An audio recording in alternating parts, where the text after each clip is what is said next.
Uganda's readiness to host CHAN.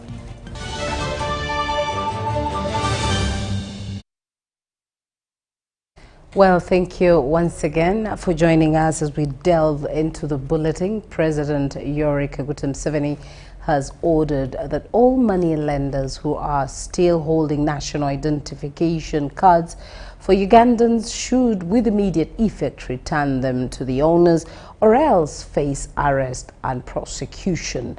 The president issued this directive while addressing hundreds of youths from Bugisu sub-region who had gathered at Mbale SS Bugisu Youth Symposium. A section of youth in Bugisu sub-region have gathered in Mbale City to interact with the President of Uganda, His Excellency Yoweri Kaguta Museveni. The gathering has been convened at Mbale SS. Your Excellency, allow me to express my heartfelt gratitude to you and the NRM government for the transformation. The conference brought together youth leaders from the region with a major focus to deliberate on how best they can build their communities and serve their country. How could I fight for a symposium that I heard before? We also wish to thank you for the specific interventions your government has undertaken targeting the vulnerable youth to join the money economy. The youth are now fronting themselves to be the foot soldiers of government programs in their respective areas. Muzei, the youth leaders here are gathered here because we want to galvanize on your gains, on your efforts, on amplifying the question of economic freedom. With many pouring appreciations to the president for the many youth opportunities and empowerment, they are, however, seeking for more support. And I finally request you, Jaja, that the Bugisu Youth Symposium could be inducted, and we will do it annually, that we'll be having time to share with you. The Youth Symposium has been organized by the Office of the National Chairperson under the leadership of Hajat Hadija Namialo. We have the issue of NECO. But NECO, they are the majority youth. Right now, customer abanji. To cut the long story short, tukusaba bano bamalaya naye nze sijja kuswala kusaba kubanga gwe jjajja waffe. At least buli saako okiteekemu obukadde 10 kubanga bakuleetereza ebiwaanyi bulijjo n'oziteekamu. If you want the Malayas also to have their own circle, but the question is, bamanyiga ni mutawuni yonna kale nomubongeddeko bari nanyo wabongereko nanyo musaako yenywana bawakamapesi mbawadde 10. Museveni emphasizes that the money invested in PDM, Emyoga and other livelihood programs are for the youth and urged them to guard it jealously. Now this money we are sending kamapesi kesi bali huweleza for Emyoga, ka Emyoga, for PDM, ka PDM, even Operation Wealth Creation before, is your money. So Jaja bwabalamira bari kuka balebe wahulamire bino bibyefefe kuta kubisihira temusobola kukkiriza muganda wammwe oba abekika okubba ebyobulamu bwamwe. What you are saying, oh, they cheated the money, you should be involved and protect that money. He, however, warns the circle leaders who have mishandled the PDM money meant for beneficiaries. Regarding the circle chairpersons who deduct, those I'm going to arrest them.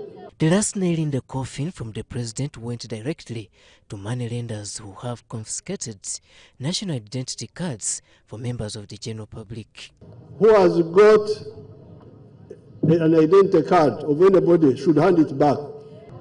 If there is a police case reported on you for confiscating ID card, we are going to arrest you. We may even close your business. The symposium marks the 4-day presidential visit to the Bugisu sub-region by His Excellency Yoweri Kaguta Museveni. Robert Onyango, UBC News. Thank you very much there, Robert Onyango. Now, President Yoweri Museveni has emphasized the need to put more effort in railway system development in order to reduce the burden on other transport infrastructures. The president envisions a situation where roads are left for passengers and light cargo to ensure increased lifespan of road infrastructure. This, he said, during the commissioning of Naboa Road in Mbale City, a World Bank-funded project under Uganda's support municipal infrastructure development was made. It used to be one of the worst roads in the eastern city of Mbale. Today, Naboa Road, as it is officially known, is one of the best. It is all thanks to the Uganda support to municipal infrastructure development, USMID. Number one cleanness is to do away with potholes and dust in the city. So having such a smart road running through the city of Mbale and several other roads which are running through, we are grateful as a ministry and as Ugandans. Mbale is one of the cities, 12 municipalities and 11 refugee hosting districts that have benefited from this project. Traders and other road users are required to ensure the surroundings match with the new roads. The program of local government waste management strategies and the bins which we have introduced in these cities have given us some kind of cleanliness in the cities. All these roads, Your Excellency, have a lifespan of 25 years. And our prayer is that with maintenance by the local governments, that 25 years is achievable. With both the first and second phases of USMID officially closed, government has a task to secure the next phase. And in this phase, we covered the following roads: Naboa Road, Cathedral Avenue, Central Road, Manafua and Marketplace Roads, North Road, Nkongoncheru Terrace, and the extension of Palisa Road, and a connecting link from Bishop Wasike to Palisa Road. These roads have totaled 5.2 kilometers. All this was brought forward shortly after President Yoweri Museveni commissioning Naboa Road. It is one of the USMID projects in Mbale City. So therefore, if we are clear to Kolechi, Budechi, Atekulwachi, if we are clear, any of them has already given this answer. Museveni foresees a situation where roads in Uganda are not burdened by heavy cargo trucks. But the big effort we are going to make is the railway. The railway. Because omujuzo kati oguli ku nguudo tegwetaagisa. So we are now going to develop the railway system and also the pipeline from Kenya and from Tanzania, so that amafuta tegaita ku luguudo, amafuta gaite mu pipe n'okugalaba tetugalaba gaiteeyo wansi. In doing so, the vision of seeing Ugandans enter the money economy will be achieved faster than projected. And then you have the air travel, you have water travel. We shall have, because now we are mainly now ngudo. But we need to diversify the multimodal transport system. So, kamugwechi, akwatempola akola bugusiki, mwanya bakimirimo. This project is very timely because it's coming at the right time when we are enhancing urbanization in Uganda in terms of hygiene and the city, municipal and town roads, to make sure that to ensure that our towns, cities and municipalities are clean. 50 billion Uganda shillings was spent on Mbale roads in the second phase of USMID. How soon government will secure the next phase, the stakes remain high. Henry Okrut, UBC. The Ministry of Works and Transport has officially reopened Karuma Bridge 3 months after it was closed for repairs. The reopening ceremony was officiated by the State Minister for Works and Transport, Musa Echweru.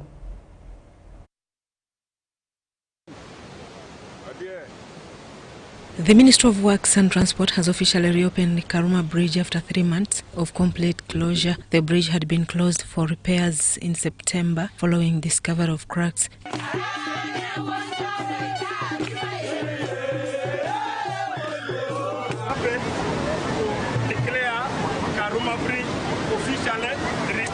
And we declare that this route will make us prosper to the glory of your holy name.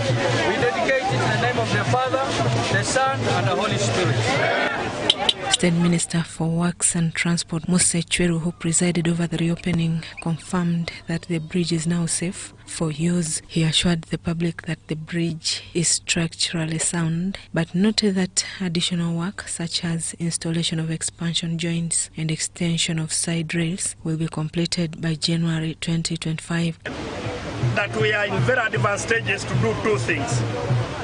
To work with the Japanese to cause a suspended bridge like the one of Ginger will be coming here. We are now in the technicalities are almost done. It is just a few details. Then we shall tell the country when it will get started. We are going to have a suspended bridge which is properly aligned to the topography of this place. Cabinet has got some money, and we are also going to put a jetty in Pakwaj. A jetty is this kind of temporal bridge that even if this one collapses, there will continue to be a connection. He says the bridge is safe for traffic and is expected to last another 20 to 30 years. Local leaders, however, have raised concerns over the design of the bridge side rails, calling for full accountability regarding repairs. That today, Karuma Bridge has been opened. But really, government should be very serious, whatever they do. I don't know the explanation that they are going to give on the crack that we have seen on the bridge. They have just done the work. Now we can see many cracks along the way. So we want very clear explanation. Not only that, there are many roads that were worked on by UNRWA. The road will take less than 10 years. You find the people are going for repair. So this government, I don't know the kind of material that they are using currently. Our engineers should be very careful. The woman member of Parliament for Kole District, Judith Aliek, and the chairperson for Lango, Gilbert Olanya, are among those voicing concerns. But what we have seen today is that the rails are short. We are urging the government to consider reconstructing the rails along the bridge. The deputy chairperson of the Parliamentary Committee on Infrastructure, Tony Awany, revealed that the committee has already presented plans for the construction of the new Karuma Bridge. Users have also been reminded to exercise caution and discipline while using the bridge. Now that the bridge has been opened, my appeal to the transporters, let us get down the cost of transport. Now, motorists have lauded government for the timely reopening of Karuma Bridge, one of the shortest and easiest entries to the northern part of Uganda. The closure of the bridge in September had impacted negatively on both business transactions and passenger movement. Eddie Olua reports. Light traffic has resumed on Karuma Bridge after more than 3 months of closure as the bridge underwent major rehabilitation. Thank you, God. Thank you, President Museveni. Katumba Wamala General and myself really said I should be here to deliver a Christmas present to the people of northern Uganda. The bridge was closed in September this year after Uganda National Roads Authority engineers discovered faults that could have led to its collapse.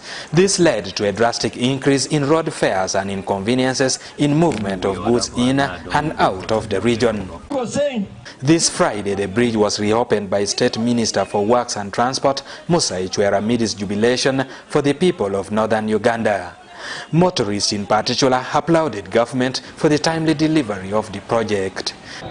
Wanachama drivers, we don't have very lockdown to kende. Mana hana no very lockdown, na very lockdown to kende. Challenges very very tier.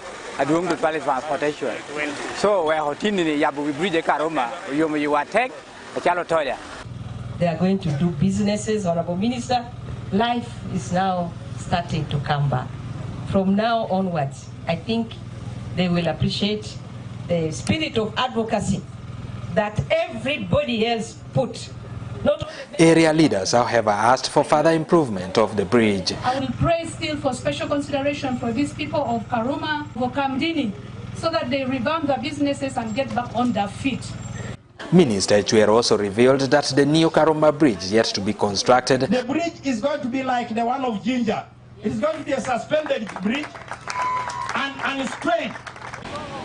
Engineer Lawrence Pariu, the aide of bridges and structures at Uganda National Roads Authority, says the bridge is ready for use, especially for light vehicles, buses and small trucks. Heavy trucks will be allowed on the bridge after the expansion joints have been created. If we allow heavy traffic to also use the bridge, they are going to damage the portions of concrete which we are going to marry with the new expansion joints.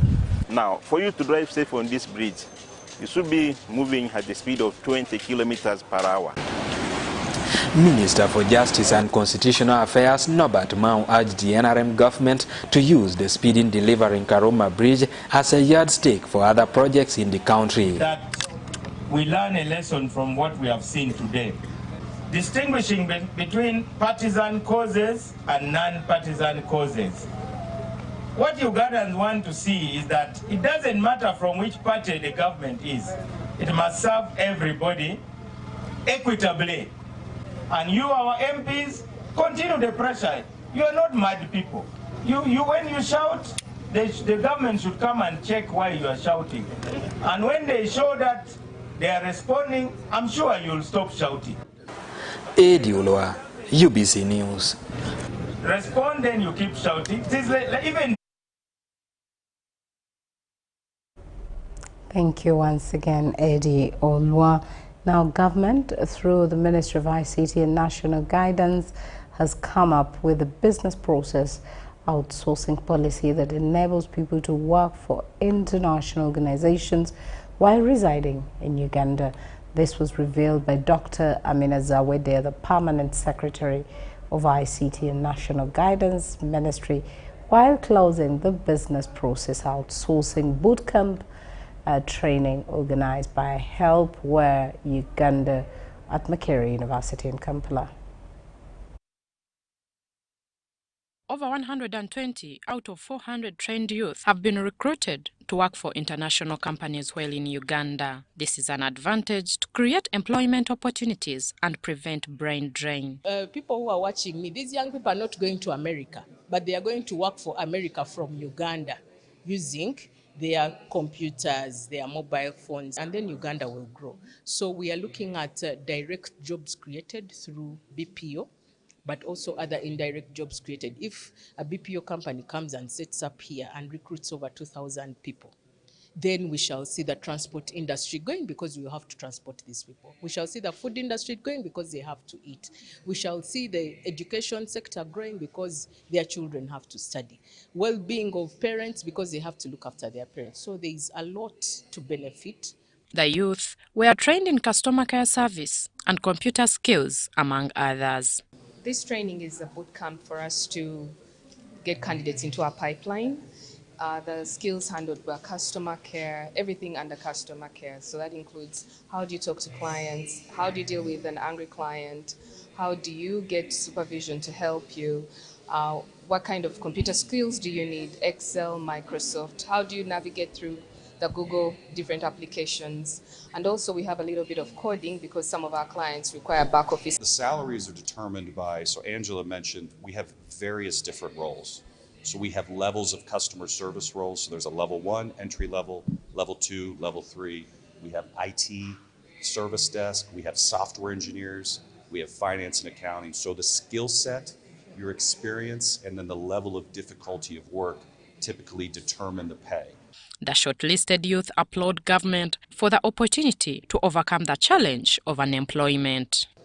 With the two parties coming together, the employing party and our government, it will help us in a way that we have a two-way win-win, of which one person or one side won't suppress us.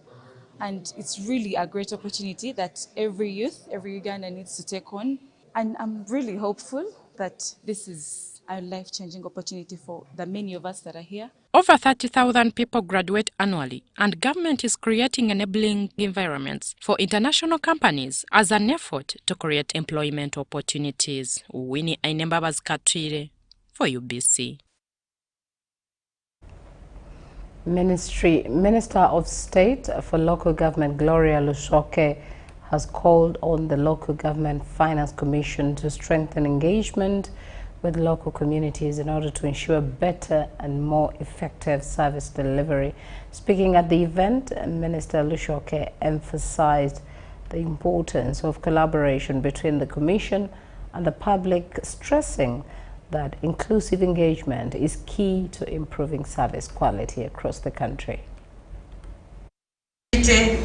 To unveil the new logo, which signifies commitment, transparency, hard work, and better services to all local governments in this country, for God and my country.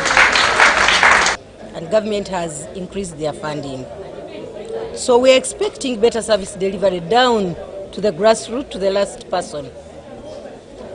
They were claiming they are not heard, but being not heard is a reflection that they were not orchestrating what they were doing, which means they should go out and tell the public their roles, their visions, their missions, and the local governments are the target group, meaning the leadership of the local governments.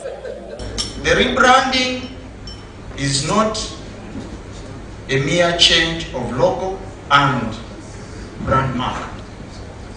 Commission Secretary has already said so. It is going to extend to such spaces as reforms in the human resource.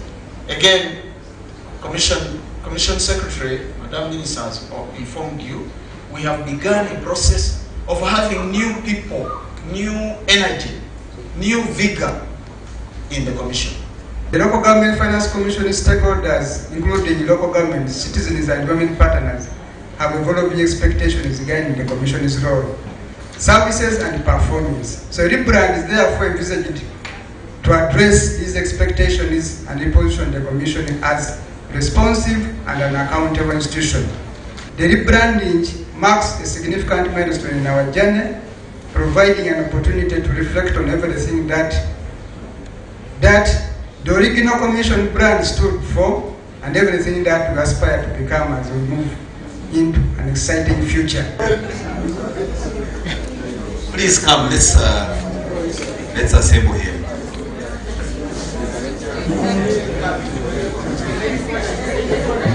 Behind the chairs, please.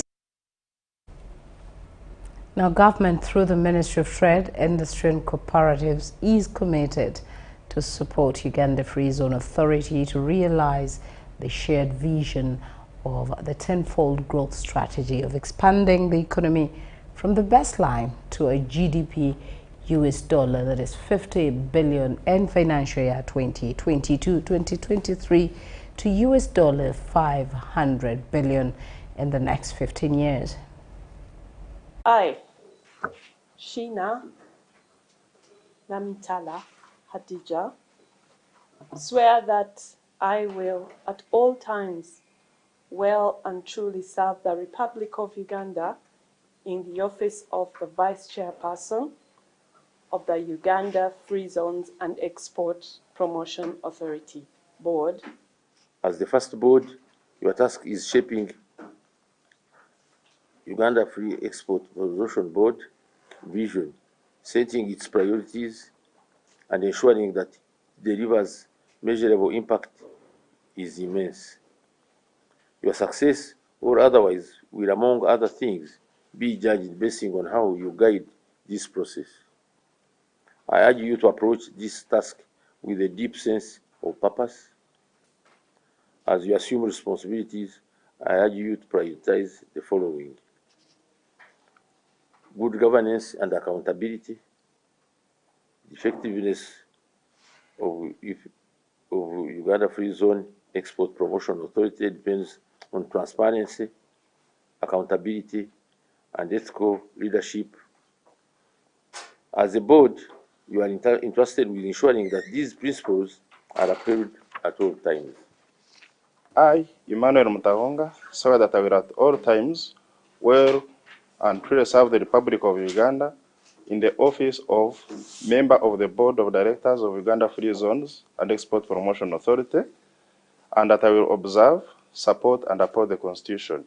So help me God.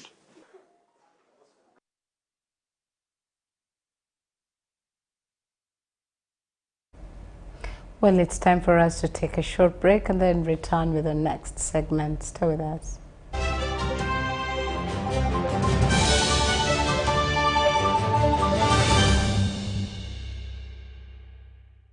Stop breathing. To be a winner, you must breathe only when necessary. Breathing is for losers.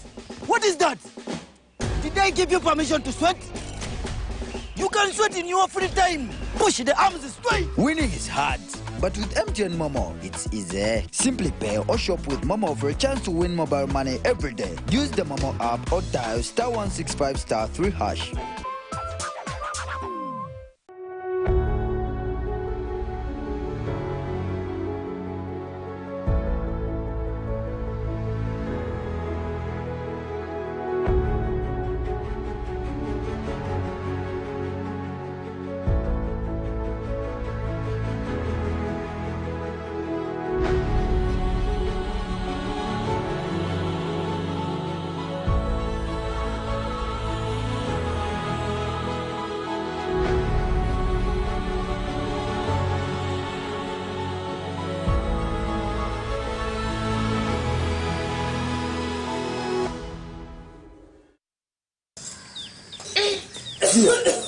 This is so much smoke.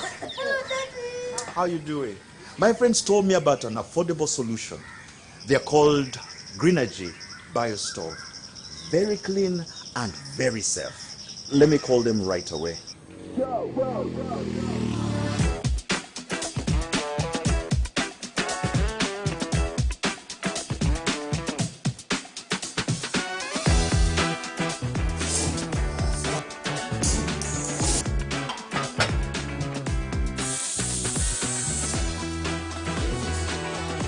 Wow, can you believe these things are ready in just 45 minutes?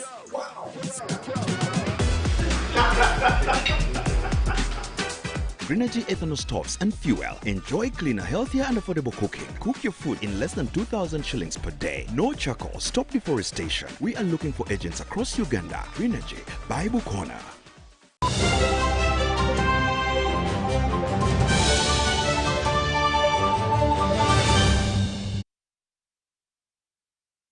Now into our second segment. Government has been lauded for its efforts to bring services closer to the people through infrastructural development and key government programs such as the Parish Development Model PDM. Now these remarks were made by Nakaseke North Member of Parliament Enoch Nyongole during a community engagement aimed at fostering unity among the people of Nakaseke district. The vast Nakaseke North constituency encompasses sub-counties of Chinyogoga, Ngoma, Chinoni, and Ngoma Town Council. For years, these areas have grappled with the lack of infrastructure, inadequate schools and poor health services, issues that have hindered the well-being of local communities. This is my diary, but we faced so many challenges like shortage of power, We have a problem of shortage of power. Yes, we have poor roads. The roads are poor. In fact, that's why people are using jerry cans. If we had like good roads, we'd be using cans, which would improve the quality of the milk. However, MP Nyongole expressed a different perspective, praising President Museveni and the National Resistance Movement government for their commitment to improving the lives of citizens. And in terms of education, we had 2 schools. We have now so far achieved by obtaining one of Chambogo and one which is going to be built in another sub-county of Chinoni. So now we shall have all sub-counties served with city schools, road construction and bridge construction. We have made a tremendous job. We have linked now Nakaseke to Chivoga, Nakaseke to Masindi, Nakaseke to Nakasongola. The MP further highlighted the role of government initiatives, including the parish development model, EMUG and the Youth Livelihood Program, in enhancing both the social and economic welfare of residents. When you look around, every village almost has a milk cooling center where they can actually keep milk for long hours. As Nakaseke North gears up for the upcoming generations, Nyongole emphasized the importance of unity among residents, stressing that collective effort is key to ensuring NRM's continued leadership in the region. We are a young generation because we were affected by the war. But now we need it now to speed up on how we must come, and this will be through improving on education, improving on health, improving in infrastructure like roads and the telecommunication. I think when we do that, we soften their way of doing business and also creating opportunities for these young men. Rebecca Nantongo, UBC News. Malago National Referral Hospital has come up with new innovations and tools, a tool called Checklist, to effectively improve on surgical procedures at the hospital. Deputy Executive Director Dr. Frederick Nelson Nakwagala noted that the hospital has trained more medical experts in surgery department, especially in the use of laparoscopy machines to boost capacity building to human resource. 99. So Mulago National Referral Hospital has trained more specialized experts in the surgery department to boost on the human resource and also efficiently improve surgical procedures in the country. The Assistant Deputy Executive Director at Mulago National Referral Hospital, Dr. Frederick Nelson Nakwagala, noted that the hospital is doing whatever it can to utilize the available resources to address the increasing numbers of patients that require surgery. But because of our limited resources, many times our theaters are on high demand with many operations to be carried out, with few surgeons, with few anesthetists, and with limited theater space itself. One of the big problems we've been having is how to utilize the time that we have efficiently. For example, we note that in many cases, about 1/3 of our patients have been missing scheduled surgeries. This has mainly been because of what we call the time factor. There isn't enough time during the day and night to carry out many of these procedures. And therefore, one of the innovations we are bringing in is how can we use the resources we have to improve on efficient use of our human resources. The hospital also came up with a checklist innovation tool that will reduce on the patient waiting time and turnaround time of the surgeries done at the hospital. Of our theater spaces and our theater equipment, how can we do more operations than what we have been doing? And the training that our participants undertook in Korea was to build capacity in them to utilize new tools. In particular, in this case, we have come up with a checklist that the nurses and the doctors that are preparing the patients are going to be using so that they can be able to efficiently prepare patients for surgery, efficiently carry out the surgical procedures, and efficiently look after these patients after the surgical procedures. That's the main innovation that we have come up with. Health experts also noted that the disease burden that requires surgical procedures in the country is quite enormous, yet available resources are minimal across the country. Zahara Abigaba, UBC.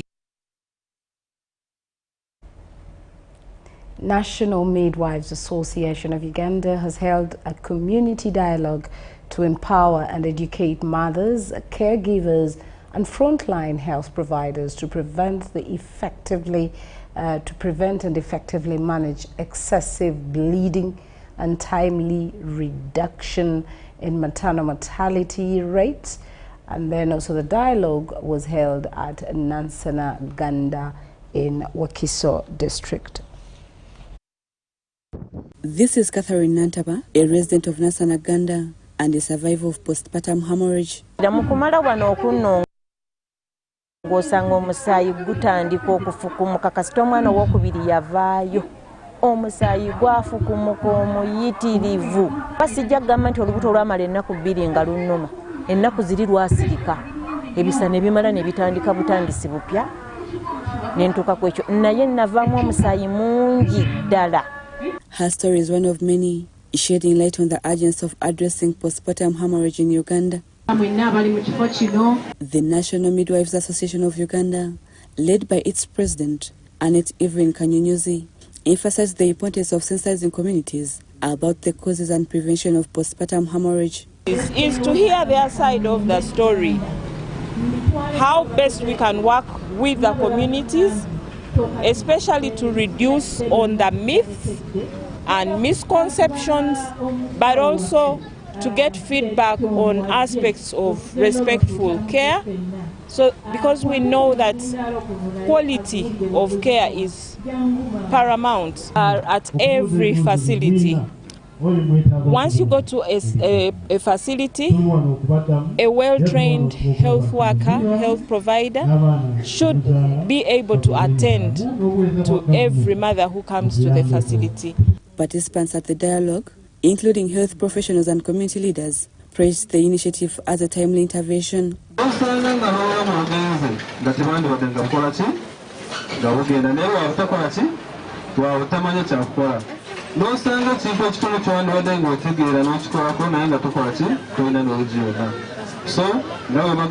is power.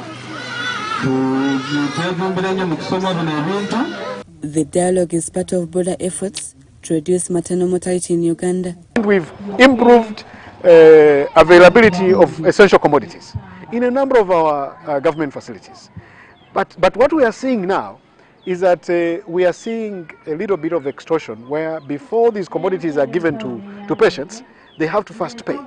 Now, we extremely condemn that kind of behavior. It is the lack of respectful maternity care within our facilities. To be direct, it's abuse of women when they come to labor suits. We greatly think, and from what is coming out, that is the main reason women are ending up in funny places to deliver. By equipping communities with knowledge and resources, the initiative aims to improve maternal health outcomes and secure safer births. Rebecca Nantongo, Susan Inabugude, UBC News. Now, members of the public have been advised to emphasize the importance of maintaining good hygiene practices to combat the spread of Mpox disease in the country. This call to action was made by the Speaker for the Kampala Central Division, Katawera Eriaza, during the ordinary council meeting held at Speak Hotel in Kampala.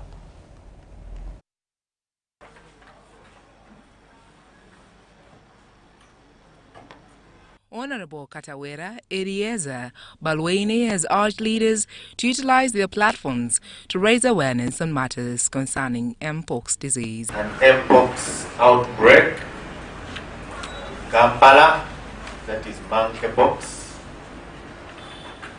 This disease is very serious and it is spreading at a very alarming rate. Let us maintain hygiene. Every time you're speaking to electorate in your constituencies, please take off a minute or two and sensitize your residents about the issue of monkeypox. She has emphasized that mpox disease is dire and people need to take immediate action to curb the spread of the disease. Gatugenda muganda lino lya Christmas. Basaba twekuume tubeere balamu. Kuba teri muzira mufu, abazira bonna baba balamu. Tukimanyi bulungi nti essaawa zino tulinawo obulwadde bwa mpox bwalumbye ekitundu kyaffe eggwanga nga Uganda n'okusingira ddala mu Kampala Masekati. She has commended the government of Uganda for skilling Ugandans through government initiatives including parish development model. Skilling is another huge success I can say we have registered, because you see, when you look at countries like Japan, they concentrate on skilling because they know that's where it comes to skilling. And I'd like to tell our dear President a huge thank you, because this is a government initiative that is aimed at skilling the youth, mainly because our country, over 75% are youth. So when you look at skilling, apart from PDM, it's also a huge success we have registered. Now, as we continue looking at refugee education, Permanent Secretary of Ministry of Education and Sports, Dr. Kedres Turiagenda, has urged teachers and school managers in refugee settlements to be innovative in managing the challenges posed by the sudden influx of displaced persons, which puts a strain on the education budget. Let's hear more in this report. During a familiarization tour of education facilities at the Chiriandongo refugee settlement, Dr. Kedras Turiagenda, the Permanent Secretary of the Ministry of Education and Sports, aimed to assess the quality of schools serving students in the refugee community. These areas up to north have been receiving a lot of the Sudanese refugees, an influx of them, and we thought we would need to understand that situation even as we support the whole program as the Ministry of Education and Sports. After engaging with the district leaders, Dr. Turiagenda visited Kriandongo High School, where she interacted with new arrivals from Sudan. See those ones who have brothers at home, those who have brothers, put your hands up, brothers. Our commitment as the government of Uganda is that whenever someone comes running for help, we should never chase them away. And if they come with children that need school, can we try to accommodate them? So that is our focus. The district education officer and the school managers in the settlement provided a detailed report on the education situation in both the district and the settlement. In other words, the teacher-pupil ratio is still high. Right now it stands at 1 to 85, generally in the district settlement inclusive. A shortage of latrine instances. We have 41 out of 175 required. The Permanent Secretary, on behalf of the government, committed towards responding to some hindrances. Inadequate teachers, inadequate space is not actually just in the refugee hosting areas. It's a national challenge and really comes out of the fact that our population growth is much higher than our economic growth. So it's a big problem, the sector knows about it, and we are trying our best through our plans to see how we can continually do a catch-up. School managers in the refugee settlements are urged to be innovative without leaving any learner behind. These are challenged to improvise available resources to provide quality education. So one way of doing it is using double shift. It can be school-based, a double shift, where the classrooms which are on can accommodate all learners in a day, but in a rotational manner, while others are outside learning. But also to say that learning is not only in the four corners of a classroom. Learning is more than that. Development partners like the United Nations High Commission for Refugees reaffirmed their commitment for working with the government to provide quality education to both the displaced and host communities. During the influx, the initial stage of arrival, the team has already gathered and looked at the issues, what are the challenges that we are facing now with the new arrival. And quickly, solutions were made. We are constrained by the available resources. As of November 30th, 2024, Uganda is home to 1.7 million refugees and asylum seekers, 67% of whom are between the age of 5 and 17 and in need of education services. In response, the government has introduced the Education Plan for Refugees aimed at empowering displaced persons with quality education, including a special package for psychosocial support.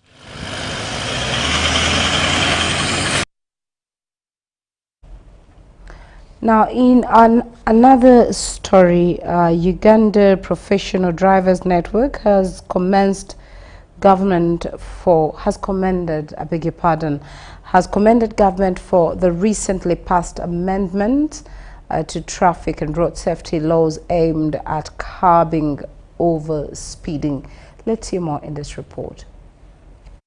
At the third annual Professional Drivers Conference, motorists discussed the negative effects of speeding on road safety. The umbrella body for professional drivers has expressed support for government amendments aimed at curbing reckless driving and speeding. And we've been here for quite some time, supporting Ministry of Works and Transport.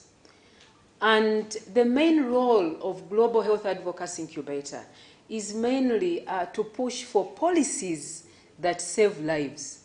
So we work with civil society organizations, we work with private sector, we work with governments. They suggest that the Ministry of Transport, along with other enforcement agencies, reinstate the speed limit system to help reduce road accidents. Now the speed limit regulation currently recognizes the use of technology. So using the electronic number plates, using the cameras, we shall be able to see people who are speeding on our roads. Traffic Police spokesperson Michael Kananura highlighted several measures implemented by the police to monitor speeding and address other traffic offences effectively. We use handheld speed guns, which are being, especially this season, they have now been put in several places, especially where you expect most of the drivers to drive beyond the prescribed speed limits. And we also, our CCTV cameras, actually on the camera, that's where now people need to be really very careful, because as most of you are used to time and know where our traffic officers are, then now you reduce the speed. But then these cameras will always capture you. The conference, which drew drivers, vehicle owners and various stakeholders, provided a platform to share valuable insights on how to further professionalize the transport sector. This kind of professionalizing of these different bodies, not only in drivers but among lawyers, doctors, engineers, it helps guide and bring a unity, so that in case one is in trouble, they are always corrected. Sometimes we think we know everything, but when in actual sense, we have actually missed a point somewhere. The event coincided with the lead up to the festive season, during which motorists are urged to exercise caution on the road. Authorities emphasize the importance of avoiding reckless driving, unsafe overtaking, excessive speed, and other dangerous driving behaviors.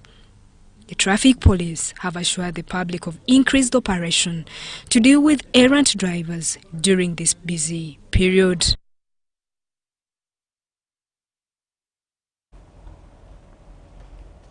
Now, the United Nations Association of Uganda, UNA-UG, organized an interface with different media personalities to create awareness on the Sustainable Development Goals, the SDGs. The meeting was aimed at achieving meaningful development and creating a new path for the public to understand more on the role in promoting the SDGs. The media group was advised to focus more on reporting development issues and deter themselves from engaging in fake news. Let's hear more from Abigaba. Because everyone has more than one book. So for them, he's a consultant, you now together. In order to achieve meaningful development, you need to have the media as an important pillar of the development work that all stakeholders are doing. It doesn't matter whether it's government, donors, civil society, religious groups, cultural institutions. We think everyone needs to partner with the media in order to deliver meaningful grassroots development. So this was an end-of-year engagement with our media friends to also try and, as we go into the next year, as we go into a new development plan for the country, to keep our fire burning. But what does the media? For me, the first thing for the media should be beyond reporting events. The media must strive to be a bit deeper than just reporting events. Because development, because human improvement is a process, not an event. So it's a collection of events. The second thing is that development is always below the surface. The things that we do that impede development, for instance, the stealing that we do, we call it corruption. We try to baptize it nicely.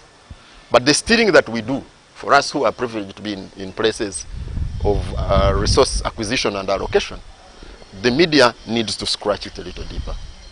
Interpreting for people, what do we mean when we say that one of the most important pillars of development for Uganda is human capital development? What does that mean? Yeah, so we need for them to have the media to strive and push itself a little bit more so that it can be deeper and it can hold us accountable. Comes from Finland.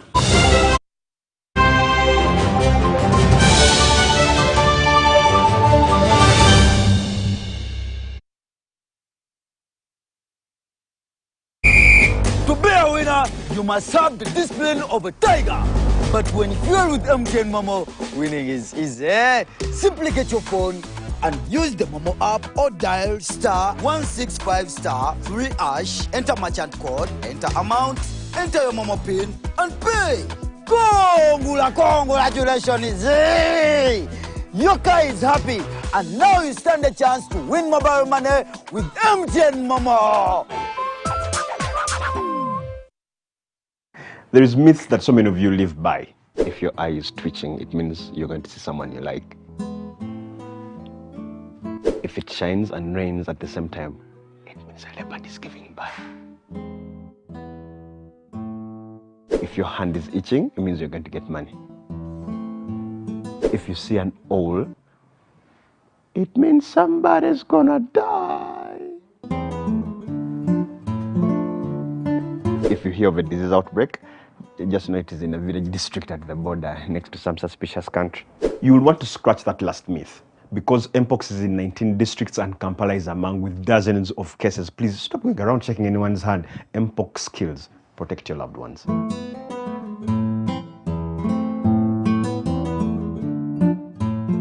Uganda, the festive season is here. It's time to dream big for those holiday vibes, play joyfully for perfect celebrations, and win moments that bring happiness into the new year.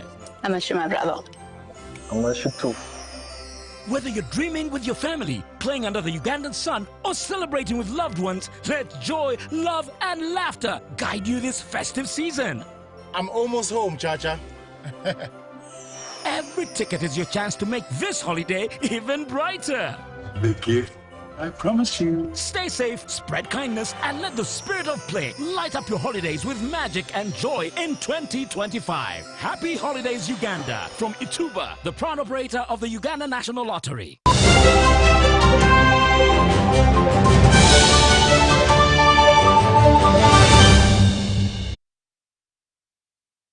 Welcome back. It's time for business. Now, it's that time of the year again when the streets of Kampala and many other cities are flooded with eager shoppers as the festive season sets in.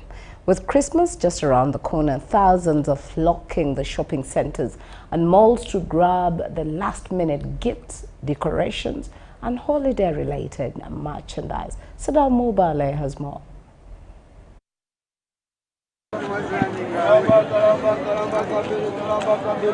In Kampala, the shopping frenzy has reached an all-time crescendo with people from all walks of life heading to the heart of the city in search of the perfect presents.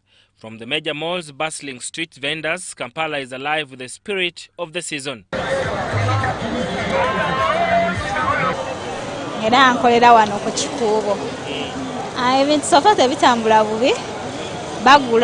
While the holiday shopping rush continues, many shoppers have noticed a slight rise in the prices this season. Despite the increase, Kampala continues to fill up with Christmas decorations, twinkling lights and festive displays, and shoppers are determined to make the most of the remaining days before Christmas.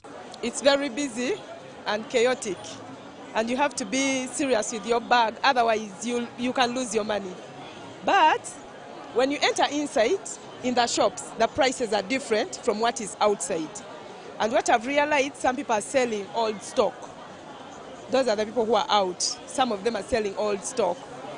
So if you want the best thing, you have to go inside the shops. Atenga tuongera obategeeza anti mwana bwe mujje Kampala mwekuume walimu ababbi mulimu abafere mulimu abatemu mujje Kampala nga mulaba abantu bangi jangu ne munno watomanyi Kampala jangu ne munagimanyi. Every year, millions of people across the world come together to celebrate Christmas, a holiday that brings joy, warmth, and a sense of unity to those who observe it. Sada Mubale, UBC News. Thank you very much there, Saddam Mobali. Now, still in business, the production of the aromatic rice in Butalinja district has witnessed a significant increase, rising from 2.5 tons per acre to an impressive 4 tons per acre. This surge follows the adoption of innovative farming practices produced by the Korean Program and International Agriculture (COPIA), which has transformed rice farming in the region. The Korean Program on International Agriculture was launched after farmers in eastern Uganda struggled with poor seed quality and low rice yields, prompting it to step in with much-needed support. The major reason of low productivity is poor quality of seed, and poor farming technology. For example, here, no use transplant line, actually randomly plant, and no fertilizing. The program's goal was to enhance rice production through the introduction of new seed varieties, facilities, fertilizers, advanced machinery, and modern farming techniques. Our COPIA, the farmers, keep pride, so we support the farmers keep pride. And the other thing, self-drive. Our farmers, 1,000 farmers. Among here, 10,000 farmers. 1/10 the rate they selected. With the support provided, farmers have not only improved the quality of their rice, but have also significantly increased their yields per acre. So on average, farmers have been getting 2.5 tons per hectare of rice. But when we introduce these technologies and our varieties, we are looking for them to get up to 5 tons per hectare. So in the 2 years that we have been working with them, we have seen them move their yields on average from 2.5 to now 4.5 tons per hectare. The success of the program was recently highlighted during an oversight visit by officials from the South Korean Ministry of Agriculture. We are now cultivating our Korean variety and also Ugandan domestic variety. So I'm here to check this on-growing status of our variety. Speaking to UBC, local farmers expressed their gratitude for the intervention, noting that new technologies and farming practices have greatly improved their livelihoods. The Korean people, they have been so good to us, and they have brought us a unique variety of super rice that grows within 100 days. You are harvesting, and we are very thankful to the Korean people for the support they have given us. Oko Joseph, UBC.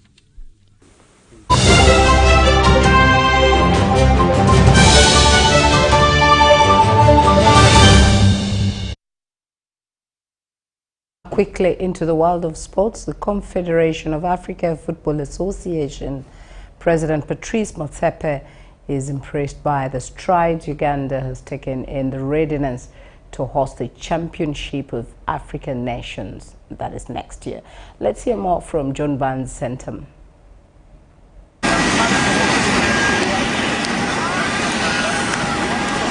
The visiting Confederation of Africa Football Association's president, Patrice Motsepe, has completed his first day in Uganda. His visit is to verify Uganda's readiness for the Championship of African Nations CHAN that starts on 1st till 28th February next year in the 3 East African countries of Uganda, Kenya and Tanzania. Motsepe visited the refurbished Mandela National Stadium Nambole and didn't leave the same he came. We've got people who have been here permanently over the last few weeks, over the last few months in fact, and they'll be here up until February, until the end of the competition. So they've been giving us feedback on the progress, on the challenges, on the good work that has been happening, and where are those areas where we need to accelerate. I leave Uganda being excited, being confident. The good work has been done. The stadium is in excellent condition. I also saw the training field for the national teams that will be here. There's work going on on 2 other training fields. I really want to thank my brother, President Magogo, for the leadership, for the hard work and for the cooperation, and thank the whole of the leadership of football in Uganda. It's also appropriate for me to express my deep personal gratitude and the gratitude of the 54 nations in Africa whose football federations are part of CAF, to President Museveni, to the government of Uganda, the people of Uganda, for the good work they've done to upgrade the infrastructure, the stadium. We are going to have a very successful CHAN, African Nations Championship competition in February. It's going to be the most successful. This Championship of African Nations is a precursor to the 2027 Africa Cup of Nations, which according to Motsepe might be one to celebrate, depending on what he's seen during his tour of duty that has taken him to the 3 East African countries. We recognize that even though the focus now and our exclusive concern is CHAN in February, but the good work that's been done is an excellent foundation for 2027. The people of Uganda, this is a coming together, a cooperation of our people in Uganda, but also a cooperation and a coming together and a unification of our people in East Africa. And this is one of the unity that really made me very emotional when they came to give us a bid, and something I'm so proud of, and something that all of us as Africans, for Uganda and Kenya and Tanzania to come together, the coming together, the unity of East Africa, and that involves also the countries that are the other nations. The CAF president is still in town and is to be hosted at State House. For purposes of the Championship of African Nations, Uganda will use Mandela National Stadium Nambole and its training ground that will be boosted by Wakisha, Wankulukuku and Kampala International School, Uganda. The Championship of African Nations will have 19 nations.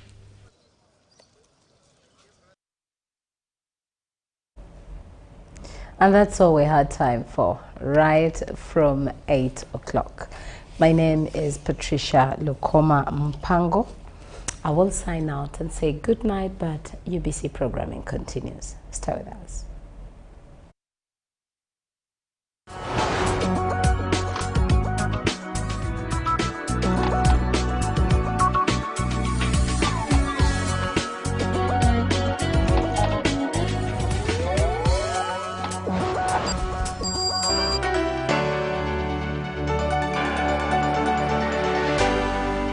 UBC, inspiring Uganda.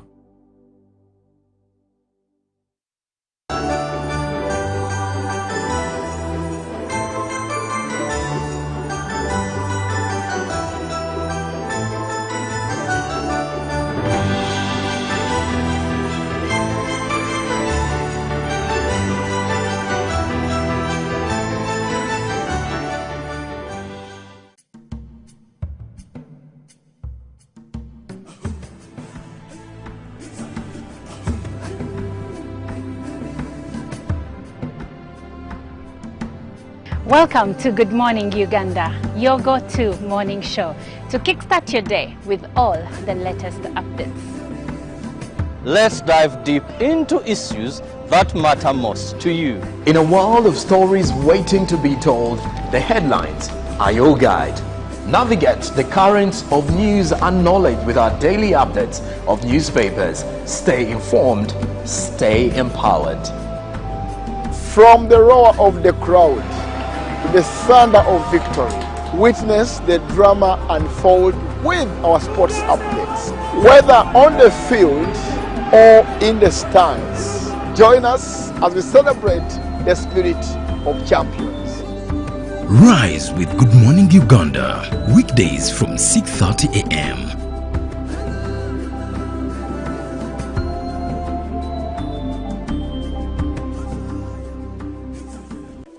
In a nation hungry for truth, a world where every story matters, there exists a beacon of trust and reliability. For decades, they've been our voice and our window to the world, holding the mirror of our history. With 4 TV stations and 11 radio channels spanning 27 languages, they stand as guardians of information,